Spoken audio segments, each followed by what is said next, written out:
La Isla, con Débora Peredo. Bienvenidos a La Isla, este nuevo programa de Canal 7 Gran Canaria. Como saben, aquí vamos a conocer cada día a diferentes personajes de nuestra isla de Gran Canaria. Y hoy tenemos un invitado que nos trae música, nos trae mucho ritmo, así que vamos a conocerlo un poco, véanlo. Hoy tenemos con nosotros a un hijo del municipio de Arucas y maestro de la guitarra clásica. Cuenta con un brillante recorrido que empezó siendo un niño, formándose desde joven con algunos de los mejores guitarristas como Silvestre Álvarez o Blas Sánchez en París. Su trayectoria profesional está marcada por el talento y por su apoyo al crecimiento y desarrollo de la música canaria, convirtiéndose así en un referente para los más jóvenes. Desde hace 16 años es el director musical de Los Gofiones y sigue cosechando éxitos cada vez que pisa un escenario. Víctor Batista Velázquez, bienvenido. Ya lo han visto, hoy tenemos a Víctor Batista de invitado aquí en la isla, el director musical de Los Gofiones. Bienvenido, Víctor. Muchísimas gracias por la invitación. Bueno, la verdad que llevas toda la vida dedicándote a la música popular en Canarias y eres todo un referente, pero a mí me gustaría preguntarte si tienes algún recuerdo de tu niñez, porque empezaste siendo un niño, y ¿cuál es el primer recuerdo que tú tienes relacionado con la música? Bueno, sí, este tipo de cosas yo no creo que se elijan, sino a veces las vocaciones son algo que se aparece en tu vida y a partir de ahí, pues de uno depende después el que las desarrolle o no. Yo tuve la suerte de nacer en Arucas y Arucas, pues, bueno, es un sitio que ha dado muchísimos músicos y algunos de ellos marcaron mi vida posteriormente, tanto en el colegio como en la propia banda, como en la escuela. Entonces, bueno, apareció una guitarra en mi vida y eso marcó ya para siempre el rumbo de mi vida. Sí, es verdad que tú eres un maestro de la guitarra, pero también tocas otro tipo de instrumentos de cuerda. ¿Aún así crees que la guitarra es tu gran amor dentro de la música?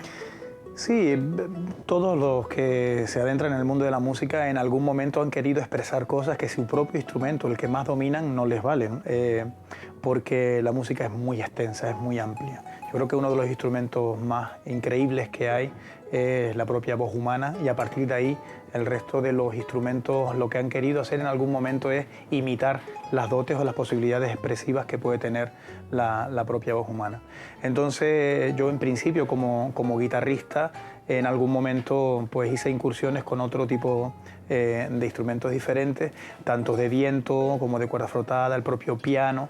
Pero yo creo que por un lado sí es la guitarra el instrumento con el que me siento más cómodo, pero también es la voz, creo que la que más música me ha enseñado. Trabajar con cantantes o incluso cantar yo mismo, muchísimas de las cosas que me he propuesto, pues ha sido toda una experiencia y un gran aprendizaje. Creo que por excelencia el mejor de los instrumentos que pueda existir es la propia voz. Bueno, muy bien. Desde luego que sí, además lo podemos disfrutar, ¿no? Con Los Gofiones, con el grupo que tú diriges actualmente. Pero también antes de llegar, ¿no?, a tener este puesto de director, tomaste clases pues, con Silvestre Álvarez, con Blas Sánchez. ¿Nos puedes contar qué aportaron ellos en tu carrera? Bueno, te voy a decir, y bueno, es un pequeño guiño, aportaron a mi vida y sobre todo a la vida familiar aportaron mucho desconcierto. No eso de decir en casa, oye, y sobre todo si eres buen estudiante, pues yo no era de los malos, ¿no? Pero llegar un momento y dices, oye, que me quiero dedicar a la música. Y entonces lo típico, ¿no? Pues estudio una carrera primero y después te dedicas a la música, que eso, bueno, ya siempre hay tiempo para eso. Y uno apuntarse a cabezota y decir, no, es mi vocación, es lo que quiero hacer en mi vida. Yo creo que es de la mejor manera que pueda también repartir felicidad, no solo para mi vida, para mi familia, sino para el resto de la gente con la que uno trabaja. Entonces, han sido muchos momentos importantes, muchas decisiones también a la hora de decir, estoy estudiando en Canarias, llega un momento en que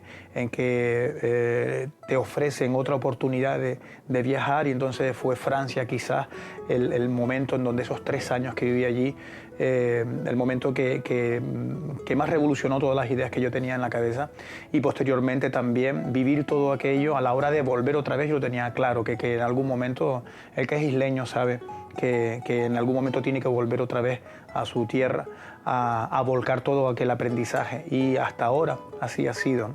Creo que han sido momentos muy bonitos para mí, en donde nunca ha sido una carrera en solitario, siempre han sido proyectos compartidos, en donde por supuesto la guitarra ha estado siempre pegada a mí, pero ha sido también la unión de esa guitarra, de esa formación, con lo que es la tradición popular, la música folclórica y por supuesto los gofiones. Desde hace 16 años la vida de los gofiones y la mía pues van paralelas.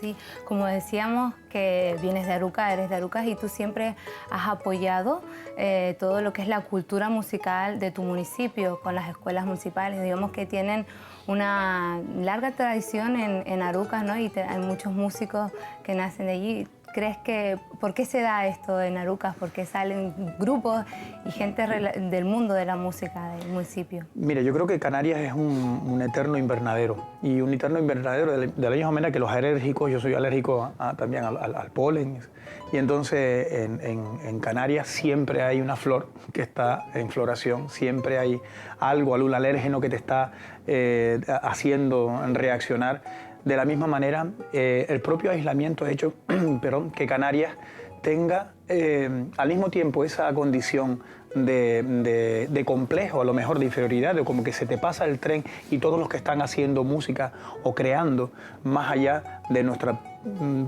pequeñas islas, creemos que lo están haciendo muchísimo mejor y van más avanzados que nosotros. En algunos casos, ese mismo complejo hace que uno trabaje y haga muchísimas cosas, y cuando te das cuenta y levantas la cabeza, no estamos tan mal. Con respecto al tema de la música popular, la música folclórica, pero también de ahí, como fuente, llevada a otros terrenos de la creatividad, Canarias ha dado muchísimos creadores y lo sigue dando, porque yo creo que primero es una sociedad que necesita comunicar, es una sociedad que tiene desde que maman en la cuna, pues esa necesidad de expresarse, y entonces el mismo contagio de saberse en una tierra muy creativa hace que las siguientes generaciones sean muchísimo mejores. Hoy en día estamos viviendo esa doble cuestión. Por un lado, que hay muchísimos creadores, pero seguimos viviendo esa aparente lejanía que tenemos del resto del mundo, que últimamente, sobre todo lo que es las tecnologías y las redes sociales, parece que nos acercan más, y de a poquito estamos viendo muchísimos canarios premiados en el resto del mundo porque están creando desde aquí, haciendo cosas muy importantes por allí. Bueno, pero si nos centramos en la isla de Gran Canaria, ¿no? Lo que es nuestro programa de la isla, ¿cómo se encuentra el folclore actualmente aquí? ¿Tú qué valoración le das? Mira, yo comparo el folclore aquí con otros sitios, y no me imagino que tantos grupos como hay en una isla aparentemente tan pequeña, tan rica y tan grande en otras cosas, pero en extensión no somos gran cosa. En extensión, bueno, nuestro mundo es pequeño, pero fíjate la cantidad de cosas que pasan en este mundo pequeño. Y es que no imagino, por ejemplo, que a ningún gestor, a ningún cultural o de festejo, a ninguna concejalía y a ninguna comisión de fiestas que se les ocurra hacer una programación de fiestas y no incluir algo, por lo menos algo, o muchas cosas de folclore. Entonces, lo que se constata es que hay muchísima gente que con su tiempo libre, de manera anónima o a veces, muchas veces amateur, o incluso muchos de ellos de manera profesional, se dedican a cultivar el folclore. En otros lugares, por ejemplo, del mismo estado, a la península, y te encuentras en Cataluña, ellos tienen 3 o 4 iconos muy definidos de lo que son sus folclores. Por ejemplo, está tipificado que es la sardana, el elemento de baile y de música característico y fundamental de su folclore. En Andalucía, con todo el folclore que tienen un cliché también, que es la sevillana. A lo mejor, pues bueno, en el País Vasco tienen el suyo, en Galicia tienen el suyo, son 3 o 4 cosas contadas. Pero en Canarias no podríamos decir que hay un solo palo que predomine sobre otro. Sí es verdad que hay un sota, caballo y rey, que puede ser la isa, la malagueña y la folía, pero también están las polcas, están las berlinas, también están los chotis, también están las mazurcas, también hay muchísimas cosas que la gente baila, se sabe, y les cuesta decidirse por uno. Eso nos puede dar a pesar de que nosotros los que nos dedicamos a esto nos quejamos de que a veces hay poco apoyo, siempre queremos más, siempre queremos que la formación sea mejor, que los apoyos sean mejores, pero el folclore se vive de una manera muy viva en Canarias y por ende en Gran Canaria. Y hablando institucionalmente en este sentido, ¿el folclore recibe el apoyo que necesita de las instituciones? Bueno, yo soy tajante y es que no necesito... Yo creo que ahora mismo tenemos una identidad importantísima en 2 o 3 valores simbólicos como pueden ser el timple, la chácara, el tambor, gomero y etcétera, que hoy en día, por ejemplo, al igual que otras comunidades tienen sus instrumentos dignificados en una profesión o en una formación reglada, hoy en día aquí todavía el monitor de folclore no tiene ningún sitio al que acudir para ser formado, para que le digan cómo tiene que tratar al resto de alumnos y se tiene que buscar la vida. O a veces, muchas veces, pues dependemos más bien del propio carácter del formador y que él tenga ese criterio suficiente para formarse, para mejorar y para atender como se merece tanto el folclore que utiliza como sustento, mediante el aprendizaje para sus alumnos que también se merecen esa dignificación. El timple tiene que estar ya en los conservatorios, hace tiempo que tienen que estar en los conservatorios. De alguna manera también los contenidos canarios dentro de la formación educativa obligatoria tienen que estar también mejor instalados, que ya la ley lo dice, pero después la práctica la contradice. Y eso depende sobre todo de las instituciones, porque sí hay iniciativas populares, pero no tienen los medios suficientes y los recursos suficientes, sobre todo, para poder acometer ese tipo de historias. Hay 2 cosas fundamentales que yo reclamo de las instituciones. Por un lado, como ya dije, el timple en los conservatorios, en las escuelas de música, y después un lugar en donde el profesional que quiera enseñar tantos bailes como toques tradicionales, como también otras cuestiones folclóricas o de tradición, como puede ser artesanía y demás, no hay ningún sitio en donde la gente se pueda formar. Y eso no se lo inventa la gente en la calle, eso es labor de las instituciones.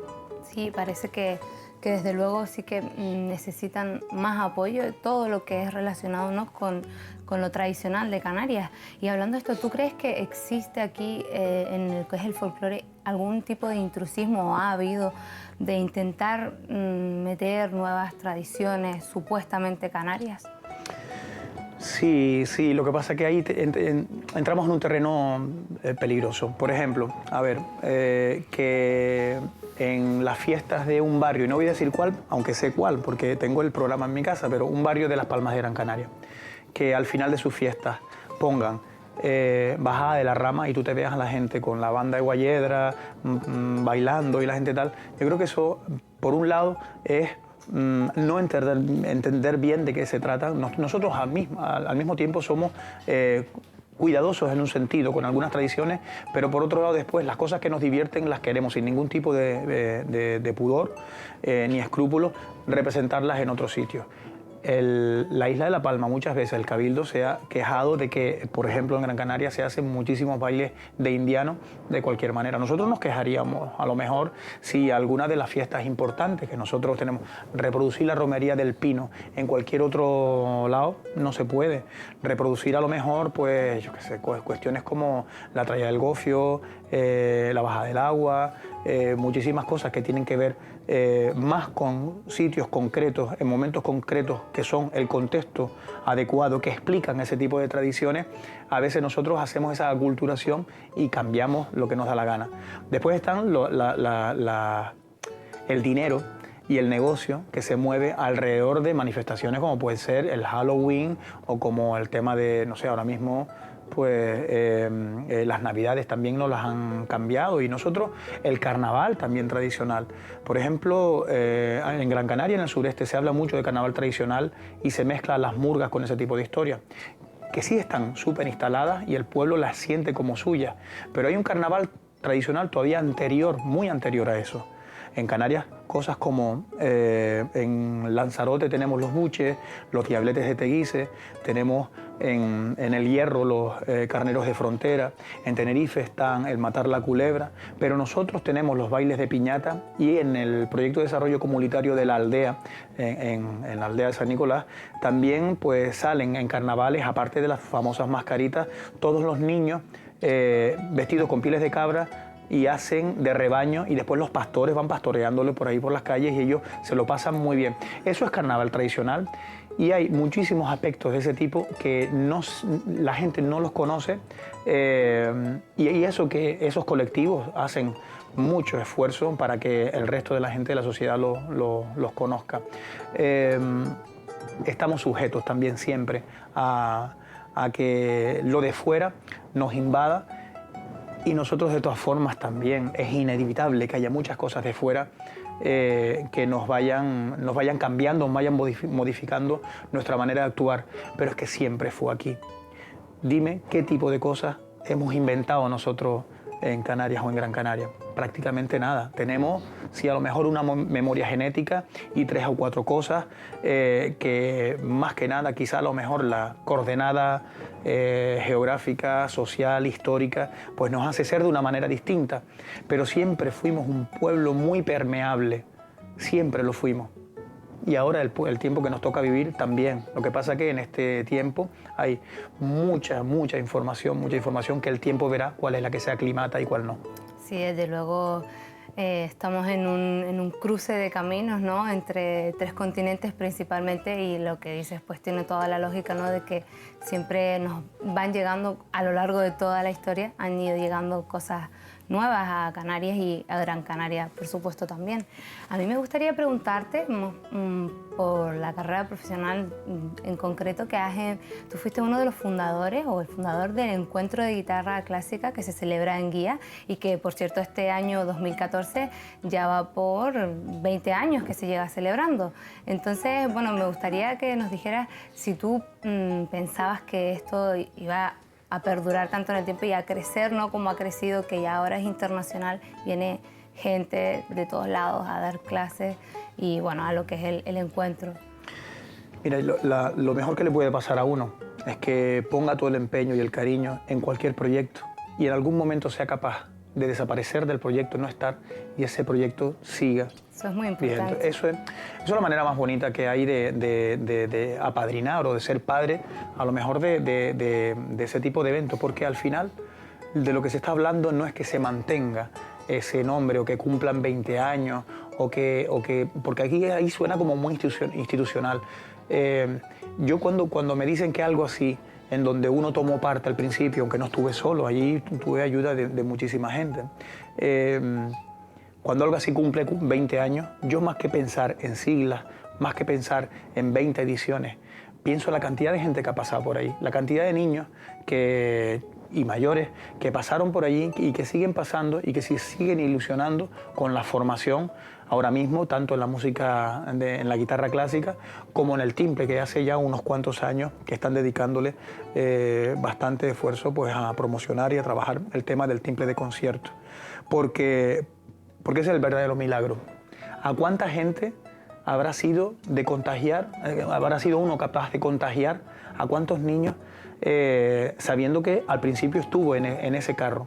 Porque al final, en toda esa gente, aunque ellos no te conozcan o uno ya no esté metido en ese proyecto, algo de ti va en ellos, sabiendo que si aquello no se hubiera puesto en marcha en aquel momento, quizá estaría posteriormente o no se sabe. Lo que sí es un hecho es que en 20 años hay mucha gente que toma muchas clases y que a partir de ahí siguen siendo esos difusores de la música formada y difusores ahora mismo tanto de la guitarra como del timbre. Eso a mí me llena de orgullo, sí.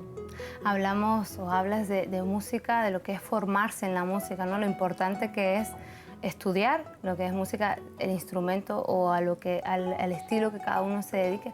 ¿Tú qué piensas ahora que vuelven a ponerse de moda todos estos programas que dan la oportunidad a jóvenes talentos de triunfar y todo sucede muy rápido y parece que ahora se vuelven a poner de moda y ya los estamos viendo otra vez? ¿Qué opinión te merecen este tipo de programas de marketing televisivo para esos músicos o futuros músicos? Pues yo creo que lo acabas de definir. O sea, son proyectos o programas de marketing más que de otra cosa. O sea, en realidad los productores que están detrás de esos programas no imagino que pierdan el sueño porque haya gente que tenga su oportunidad. Ellos hacen esos programas haciendo cifras, números y el éxito o fracaso de esos programas no viene en que haya gente que tenga su carrera profesional garantizada después de un programa de este tipo, sino más bien es si les deja o no lo deja dividendos. Lo que pasa es que después, de paso y de camino, hay dos efectos que a mí me gustaría reseñar. Por un lado es verdad que un atracón de fama, de golpe, eso no es bueno para nadie, porque cuando un artista lleva muchos años formándose, bien sea en el campo de la música, bien sea en el campo de la danza, por ejemplo, del teatro, de la palabra, de la poesía, la literatura, durante mucho tiempo uno acostumbra a que un pequeño ogro que tiene dentro que se llama vanidad, tienes que irlo domando, porque si no te convierte en un fenómeno que quizás seas intratable, y así hay muchos artistas que, bueno, que eso han preferido pues definirse o tener esa característica en sí mismo de ser a lo mejor intratables quizás, o ser unas personas muy endiosadas quizás, ¿no? Pero bueno, eso es una decisión personal que se toma cuando llevas muchos años dentro de una carrera y te vas formando. Entonces tú vas adecuando esa parte de ti mismo que quiere el aplauso, esa parte de ti mismo que quiere el reconocimiento, esa parte de ti mismo que quiere que los demás hablen de ti para bien. Pero eso es una parte, es solo una parte de la formación de uno. Cuando alguien, y sea cual sea, y eso en otros campos que ahora te digo, se ve muy claramente, y es que cuando alguien de buenas a primeras se le pone en un pedestal y recibe el don, el aplauso, o a lo mejor la atención de millones de personas, por la televisión, por la radio, por las redes sociales, eso es difícil de digerir. Y te decía, un campo que se ve fácilmente es que gente anónima, que pasan de repente al mundo de la política, por ejemplo, tampoco están vacunados para eso. Y entonces de repente se ven con que su vanidad crece muchísimo y no han sido adecuadamente adiestrados, o ellos no han tenido tiempo para asimilar y digerir eso. Pues yo creo que la parte negativa que yo le doy a estos programas de La Voz o cualquiera de ellos similares es que cogen a gente que muchos de ellos se les vende una realidad que al final no va a ser real. Sobre todo, fíjate, la cantidad de ediciones que tuvo Operación Triunfo y cuántos quisieron ser cantantes y cuántos de ellos realmente han triunfado como ellos querían. Muy poco, estamos hablando de 4 o 5 personas, sin embargo por allí han pasado no sé cuántos, decenas de cantantes, muchos, y los que se quedaron detrás, muchísimos más. Ahora, el efecto positivo que tiene este tipo de programa, y es que de repente un montón de gente en sus casas cogió un micrófono y se puso a cantar, pero volvieron a cantar boleros, por ejemplo. Se volvieron a rescatar, aunque no supieran de quién venía. No, el bolero este de Luis Miguel, dicen, perdona, Luis Miguel, cuando ese bolero tenía 30 años, Luis Miguel estaba naciendo, por ejemplo, ¿no? Ese tipo de confusiones, pero bueno, eso es inevitable. Ahora, muchísima gente joven volvió otra vez, cuando había una especie de estío, de secano, de cantante, volvió otra vez a cantar y darle la importancia que tiene el expresarse por ese medio tan bonito del que hablaba antes, independientemente de que al final sean o no sean profesionales del medio, e incluso cuando quieran serlo y no lo consigan, al final, de todas formas, pues bueno, tiene su efecto en la sociedad y no es del todo negativo y no es del todo positivo. Bueno, la verdad es que a mí me gustaría preguntarte por los gofiones, ¿no? Porque, bueno, ellos no necesitaron ningún programa que les diera el lanzamiento, pero son todo un éxito, llevan muchos años en lo que es el panorama de la música popular en Canarias y bueno, hace 16 años que estás a cargo de la dirección musical de este grupo. ¿Qué supone para Víctor llevar este cargo? ¿Es complicado? Mira, hace 16 años me llamaron porque iban a hacer la producción del disco Los Gofiones 30 años.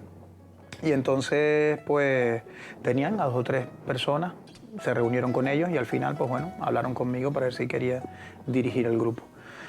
Yo te confieso que ese momento fue para mí de vértigo, ¿no? Uf, que esto es importante. Yo, si hay cosas que sí entendí desde el principio y que después con el oficio pues vas modificando, pero sí entendí desde el principio que esto no es un proyecto que uno crea, es un proyecto que ya está, al que uno tiene que llegar y aportar lo mejor que tenga, porque el proyecto, la marca, en este caso de Los Gofiones, y todo lo que ello representa te va a sobrevivir.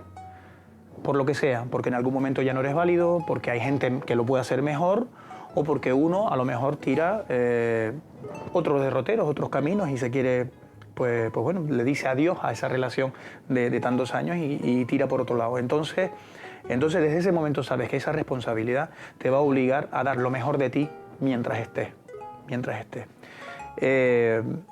Los Gofiones me han dado muy buenos momentos, muchísimos, pero sobre todo porque Los Gofiones no son 40 personas que se reúnen a ensayar y a subirse a un escenario.